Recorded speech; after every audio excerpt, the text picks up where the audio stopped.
السلام علیکم ورحمۃ اللہ وبرکاتہ۔ بسم اللہ، الحمد للہ، والصلاة والسلام علی رسول اللہ وعلی آلہ وصحبہ ومن والاه۔ محترم ناظرین، آج جمعہ کا مبارک دن ہے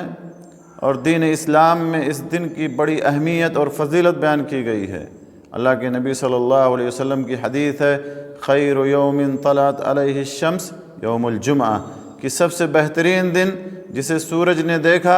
یا جس دن پر سورج طلوع ہوا وہ جمعہ کا دن ہے۔ اسی دن آدم علیہ السلام کی تخلیق ہوئی، اسی دن انہیں جنت میں داخل کیا گیا، اسی دن انہیں جنت سے نکالا گیا اور اسی دن ان کی وفات ہوئی، اور قیامت بھی جمعہ کے دن قائم ہوگی۔ لہذا ہر مسلمان کو چاہیے کہ وہ اس دن کی فضیلت اور اس دن کی برکت کو حاصل کرنے کے لیے کوشش کرے، اور جو اعمال مسنون ہیں ان کو انجام دینے کے لیے فکر مند رہے۔ جمعہ کے دن کے مسنون اعمال میں سے سب سے پہلا عمل ہے غسل کرنا۔ اللہ کے نبی صلی اللہ علیہ وسلم کی حدیث ہے، اذا جاء احدکم الجمعہ فلیغتسل، جب تم میں سے کوئی شخص جمعہ کے دن کو پائے تو اسے چاہیے کہ وہ غسل کرے۔ دوسرا عمل ہے پاکی اور صفائی حاصل کرنا۔ اللہ کے نبی صلی اللہ علیہ وسلم نے جمعہ کے دن کے اعمال کا تذکرہ فرماتے ہوئے کہا، وَيَتَطَهَّرْ مَا اسْتَطَاعَ مِن طُهْرٍ، کہ حسب استطاعت پاکی اور صفائی حاصل کرے۔ اگر ایسا کرے گا تو اس کے گناہ اگلے جمعہ تک کے جو گناہ ہیں بخش دیے جائیں گے۔ تیسرا عمل ہے خوشبو لگانا اور بالوں میں تیل لگانا، جیسا کہ نبی صلی اللہ علیہ وسلم نے جمعہ کے دن کے اعمال کا تذکرہ فرماتے ہوئے کہا، وَيَدَّهِنُ مِن دُهْنِ أَوْ يَمَسُّ مِن طِيبِ بَيْتِهِ، کہ تیل لگائے اور خوشبو استعمال کرے۔ چوتھا عمل ہے جمعہ کے دن کے مسنون اعمال میں سے اچھے کپڑے زیب تن کرنا، اچھے کپڑے پہننا، کیونکہ نبی صلی اللہ علیہ وسلم جمعہ کے دن اچھے کپڑے پہننے کا اہتمام کرتے تھے اور صحابہ کرام کو اس کا حکم دیتے تھے۔ پانچواں عمل ہے جمعہ کے دن کے مسنون اعمال میں سے مسواک کرنا، جیسا کہ نبی صلی اللہ علیہ وسلم نے اس کا تذکرہ فرمایا ہے احادیث کے اندر۔ چھٹا عمل ہے مسجد میں جلدی جانا، مسجد میں جلدی جانا۔ جو شخص جتنی جلدی مسجد میں پہنچے گا اسے اتنا ہی اجر و ثواب ملے گا، جیسا کہ نبی صلی اللہ علیہ وسلم نے فرمایا، من اغتسل یوم الجمعہ غسل الجنابہ، کہ جو جمعہ کے دن غسل جنابت کی طرح سے غسل کرے اور پھر مسجد میں جائے پہلی گھڑی میں، تو گویا کہ اس نے اونٹ کی قربانی پیش کی، اور جو دوسری گھڑی میں جائے یعنی اس کے بعد جائے دوسری گھڑی میں جائے تو گویا کہ اس نے گائے کی قربانی پیش کی، اور جو شخص تیسری گھڑی میں جائے گویا کہ اس نے دمبے کی قربانی پیش کی، اور جو چوتھی گھڑی میں جائے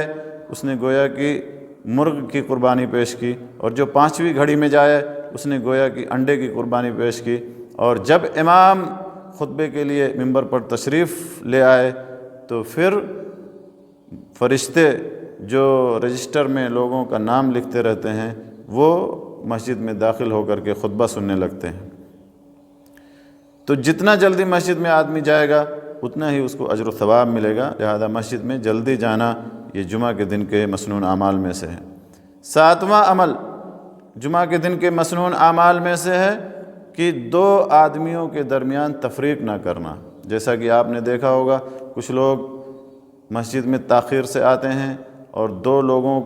کے درمیان تفریق کر کے یا دو لوگوں کو الگ کر کے بیچ میں بیٹھتے ہیں یا بیچ میں کھڑے ہو کر کے سنت پڑھتے ہیں۔ ایسا کرنے سے نبی صلی اللہ علیہ وسلم نے منع فرمایا ہے۔ اسی طرح سے لوگوں کی گردنیں پھیلا کر کے آگے جانے سے بھی نبی صلی اللہ علیہ وسلم نے منع فرمایا ہے، جیسا کہ جو شخص لوگوں کی گردنیں پھیلا کر کے جمعہ کے دن جا رہا تھا تو نبی صلی اللہ علیہ وسلم نے اس کو خطبے کے دوران ہی حکم دیا، اجلس فقد آذیت، بیٹھ جاؤ، تم نے لوگوں کو تکلیف پہنچائی ہے۔ اسی طرح سے جمعہ کے دن کے مسنون اعمال میں سے آٹھواں عمل ہے سورہ کہف کی تلاوت کرنا، کیونکہ اللہ کے نبی صلی اللہ علیہ وسلم کی حدیث ہے، من قرأ سورة الکہف فی یوم الجمعہ اضاء له من النور ما بین الجمعتین، کہ جو شخص جمعہ کے دن سورہ کہف کی تلاوت کرے تو اسے روشنی عطا کی جاتی ہے دو جمعہ کے درمیان۔ اسی طرح سے نواں عمل ہے جمعہ کے دن کے مسنون اعمال میں سے کثرت سے دعا کرنا اور قبولیت کی گھڑی تلاش کرنا، کیونکہ جمعہ کے دن ایک ایسی گھڑی اللہ تبارک و تعالیٰ نے بنائی ہے، ایک ایسا وقت بنایا ہے کہ جس میں کوئی بھی مسلمان بندہ اگر کھڑے ہو کر کے نماز پڑھتا ہے اور اللہ سے دعا کرتا ہے، اللہ سے مانگتا ہے، تو اللہ تعالیٰ اس کی دعا کو ضرور قبول فرماتا ہے۔ اور اس گھڑی کے بارے میں، اس وقت کے بارے میں اہل علم کے درمیان اختلاف ہے۔ ایک تو یہ ہے کہ وہ امام کے منبر پر تشریف لانے سے لے کر کے نماز کے ختم ہونے تک کے درمیان یہ وقت ہے، اور دوسرا قول یہ ہے کہ یہ عصر کے نماز کے بعد یہ وقت ہے، عصر کی نماز کے بعد یہ وقت ہے، اور یہی قول زیادہ راجح ہے۔ اسی طرح سے جمعہ کے دن کے مسنون اعمال میں سے 10واں عمل ہے کثرت سے نبی صلی اللہ علیہ وسلم پر صلوات بھیجنا، کثرت سے نبی صلی اللہ علیہ وسلم پر درود بھیجنا، کیونکہ اللہ کے نبی صلی اللہ علیہ وسلم کی حدیث ہے اذا كان يوم الجمعہ ولیلۃ الجمعہ فاکثروا الصلاۃ علی، کہ جب جمعہ کا دن ہو یا جمعہ کی رات ہو تو مجھ پر کثرت سے درود بھیجو۔ تو یہ چند مسنون اعمال ہیں جن کا تذکرہ آپ کے سامنے کیا گیا۔ جمعہ کے دن ان اعمال کا کرنا مسنون ہے، سنت ہے، نبی صلی اللہ علیہ وسلم نے ان کی تعلیم دی ہے، لہذا ہم تمام مسلمانوں کو چاہیے کہ جمعہ کے دن ان اعمال کو بجا لائیں، اور